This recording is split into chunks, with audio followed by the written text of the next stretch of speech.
Nous adhérons de tout notre cœur, de toute notre âme, à la Rome catholique, gardienne de la foi catholique, et des traditions nécessaires au maintien de cette foi, à la Rome éternelle, maîtresse de sagesse et de vérité.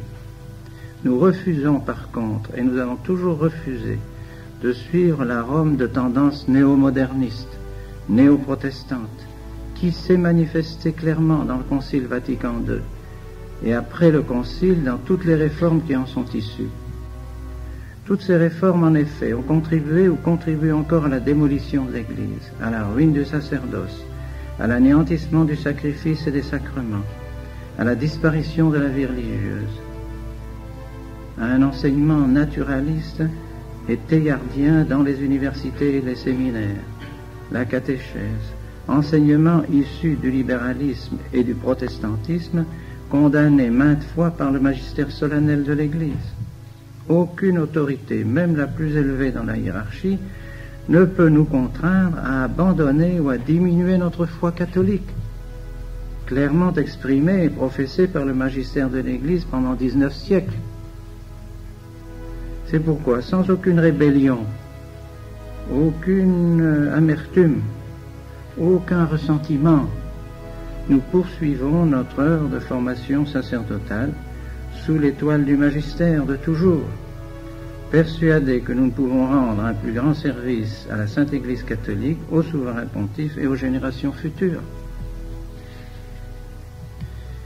S'il arrivait, dit saint Paul dans son épître aux Galates, que nous-mêmes, dit saint Paul, il ne dit pas seulement que si un ange vient du ciel, cette parole est connue, mais on oublie quelquefois ce petit mot, si nous-mêmes, ou un ange du ciel, si nos, aut angelus descelo, si nous-mêmes, ou un ange venu du ciel, vous enseigne autre chose que ce que je vous ai enseigné, qu'il soit anathème. Saint Paul se fait anathème lui-même s'il enseigne des nouveautés, s'il enseigne quelque chose qu'il n'a pas enseigné autrefois. N'est-ce pas ce que nous répète ou doit nous répéter le Saint-Père aujourd'hui? Et si donc il y a apparemment une certaine contradiction qui se manifesterait dans ses paroles ou dans ses actes, ainsi que dans les actes des dicastères, alors nous choisissons ce qui a toujours été enseigné. Et nous faisons la sourde oreille aux nouveautés destructrices de l'Église. On ne peut modifier profondément la lex orandi, c'est-à-dire la liturgie, sans modifier la lex credendi. À une messe nouvelle correspond un catéchisme nouveau, un sacerdoce nouveau, des séminaires nouveaux, des universités nouvelles, une église charismatique, pentecôtiste, toutes choses qui sont opposées à l'orthodoxie et au magistère de toujours. Cette réforme étant issue du libéralisme, du modernisme, elle est tout entière empoisonnée. Elle sort de l'hérésie et aboutit à l'hérésie, même si tous ces actes ne sont pas formellement hérétiques. Il est donc impossible à tout catholique conscient et fidèle d'adopter cette réforme et de s'y soumettre de quelque manière que ce soit.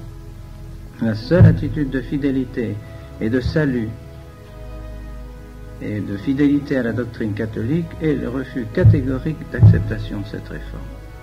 C'est pourquoi nous nous en tenons fermement à tout ce qui a été cru, pratiqué dans la foi, les mœurs, le culte, l'enseignement du catéchisme, la formation du prêtre, l'institution de l'Église jusqu'en 1962, avant l'influence néfaste du Concile Vatican II.